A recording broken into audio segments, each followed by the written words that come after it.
모두가 AI 혁명을 외치는데 왜 정작 미국 소프트웨어 기업들의 주가는 회귀하고 있을까요? 그 이유는 시장의 평가 기준이 막연한 기대감에서 철저한 실적 증명으로 완전히 바뀌었기 때문입니다. 2026년 2월 현재 나스닥 지수는 겉보기에 견조해 보이지만 그 내부를 들여다보면 하드웨어 중심의 AI 인프라와 소프트웨어 기업 간의 주가 괴리율이 역대 최대 수준으로 벌어졌습니다. 단순히 AI 도입 계획만 발표하면 주가가 오르던 2025년까지의 흐름은 종료되었고 현재는 실질적인 매출로 연결되지 못한 중소형 SaaS 기업들이 고점 대비 30% 이상 급락하는 매도세가 이어지고 있습니다. 이 영상을 끝까지 보시면 지금의 하락이 과거 닷컴 버블 붕괴의 전조인지 아니면 건전한 시장 재편 과정인지 명확하게 판단하실 수 있을 것입니다. 지금 기업의 재무팀 회의실 풍경을 상상해 보십시오. 과거에는 경쟁적으로 도입하던 각종 AI 소프트웨어 구독 서비스를 재검토하고 비용 절감 효과가 숫자로 즉각 증명되지 않는 서비스는 가차없이 계약을 해지하고 있는 것이 냉정한 현실입니다. 이러한 시장의 이중성을 이해하는 것이야말로 2026년 투자시장에서 살아남기 위한 가장 중요한 핵심입니다. 수백조 원을 쏟아본 AI 인프라 투자가 과연 소프트웨어 기업들에게 그만큼의 현금을 가져다주고 있을까요? 2024년 골드만삭스와 벤진가 등 주요 기관들은 AI 열풍의 끝에 대한 우려를 제기했고 2026년 2월 현재 이 경고는 뼈아픈 현실이 되었습니다. 우리가 주목해야 할 핵심 지표는 세쿼이아 캐피탈이 제기했던 6천억 달러의 질문입니다. 이는 AI 칩과 데이터 센터에 투입된 비용을 매수하기 위해 소프트웨어 업계가 벌어들여야 할 최소한의 매출 규모를 뜻합니다. 하지만 2025년 실적을 결산해본 결과 빅테크들의 설비 투자 비용인 CAPEX는 천문학적으로 증가한 반면 이를 활용한 소프트웨어 기업들의 실제 매출 증가폭은 기대에 미치지 못했습니다. 이 상황을 쉽게 비유하자면 최고급 호텔을 짓기 위해 막대한 대출을 받아 건물을 물렸는데 정작 손님들은 로비에서 무료 음료만 마시고 나가는 것과 같습니다. 실제로 다수의 일반 소프트웨어 기업들이 생성형 AI 기능을 도입했지만 소비자들이 이에 대해 추가 비용을 지불하게 만드는 데는 어려움을 겪고 있는 것이 2026년 1분기의 냉정한 현실입니다. 여러분도 한번 생각해 보십시오. 수조 원짜리 최첨단 공장을 지어놓고 정작 팔 물건이 없다면 주식시장은 그 기업의 가치를 어떻게 평가하겠습니까? 누구나 AI로 앱을 만들 수 있는 시대, 여러분이 투자한 소프트웨어 기업의 경제적 해자는 안녕하십니까? 2025년을 기점으로 소프트웨어 시장은 근본적인 공급 과잉 상태에 진입했습니다. 이제 시장의 구도는 명확합니다. 과거의 영광에 기대어 구독료에 의존하는 기존 SaaS 모델과 모든 기능을 흡수하며 확장하는 거대 AI 플랫폼 간의 생존 경쟁입니다. 이 냉혹한 승부를 가를 변수는 가격 결정력과 대체의 불가능성, 이 두 가지로 압축됩니다. 엔비디아의 젠슨 황 CEO가 언급했던 코딩의 종말은 2026년 1분기 현재 명백한 현실이 되었습니다. 과거에는 전문 개발팀이 수개월간 매달려야 했던 서비스가 이제는 AI 에이전트를 통해 단 며칠 만에 복제되어 시장에 쏟아집니다. 진입장벽이 무너졌다는 것은 기존 기업들이 더 이상 독점적 지위를 이용해 구독료를 인상할 수 없게 되었다는 것을 의미합니다. 특히 단순한 기능을 제공하던 기업들은 빅테크의 기본 기능으로 빠르게 흡수되고 있습니다. 문서를 요약하거나 교정해주는 단일 기능 앱들은 마이크로소프트나 구글의 업무용 소프트웨어에 기본 탑재되면서 독자적인 생존 가치를 상실했습니다. 골드만삭스가 제기했던 AI 투자의 수익성 우려는 이제 소프트웨어 기업들의 마진 압박이라는 성적표로 돌아오고 있습니다. 도구를 파는 기업은 지고 일꾼을 파는 기업이 뜹니다. 지금 여러분의 포트폴리오는 어느 쪽에 베팅하고 있습니까? 2026년 1분기 현재 미국 소프트웨어 시장의 매도세가 멈추지 않는 근본적인 이유는 바로 이 패러다임의 변화 때문입니다. 우리는 지난 10년간 소프트웨어를 서비스로 이용하는 SaaS 시대에 살았습니다. 하지만 2025년을 기점으로 시장은 서비스로서의 소프트웨어가 아닌 서비스를 수행하는 소프트웨어 즉 에이전트의 시대로 진입했습니다.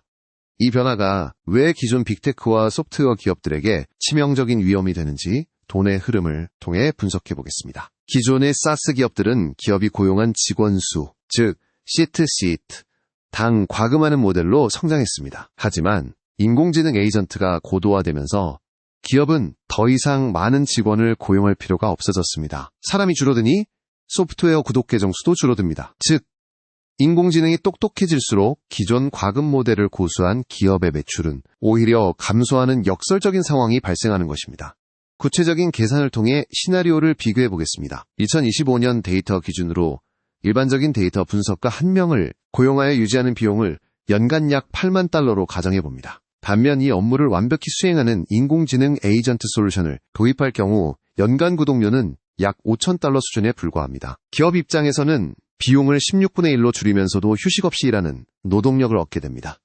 따라서 시장은 이제 단순히 엑셀처럼 도구를 제공하는 기업이 아니라 재무보고서라는 결과물을 직접 만들어내는 기업에 주목하고 있습니다. 앤드류 교수가 강조했던 에이전틱 워크플로우, 즉 인공지능이 스스로 계획하고 실행하며 수정하는 단계에 도달한 기업만이 살아남는 구조입니다. 골드만삭스가 제기했던 인공지능 수익화에 대한 우려는 단순히 챗봇 기능만 추가한 레거시 기업들에게 해당되는 이야기일 뿐, 업무의 결과를 판매하는 기업들은 2026년 하반기부터 본격적인 실적 차별화를 보여줄 것으로 전망됩니다.